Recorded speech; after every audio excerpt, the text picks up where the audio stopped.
Οι αστυνομικοί δεν μας έδωσαν αυτή την πληροφορία, όπως καταλαβαίνεις, αλλά μας έδωσαν μια άλλη πληροφορία που έχει να κάνει με ένα σημείωμα που βρέθηκε δίπλα στον απαγχωνισμένο άνδρα. Άφησε λοιπόν ένα χειρόγραφο σημείωμα το οποίο βρέθηκε δίπλα του. Να πούμε άλλη μια πληροφορία, ότι ο άνθρωπος βρέθηκε, επειδή δεν χωρούσε όπως σας είπα και πριν στην αποθήκη, είναι πάρα πολύ μικρή, βρέθηκε με τα γόνατα. Δεν ήταν δηλαδή όρθιος, ήταν γονατιστός. Και βρέθηκε δίπλα του ένα χειρόγραφο σημείωμα. Έχει βρεθεί χειρόγραφο σημείωμα, δεν ξέρουμε τι λέει αυτό το σημείωμα. Προφανές είναι τελευταία ενημέρωση από τις αστυνομικές αρχές, οι οποίες έχουν προστρέξει στο σημείο. Γονατιστός.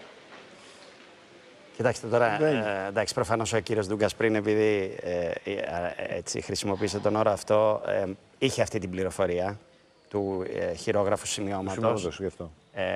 Παίζει σημαντικό ρόλο, πρέπει να πούμε.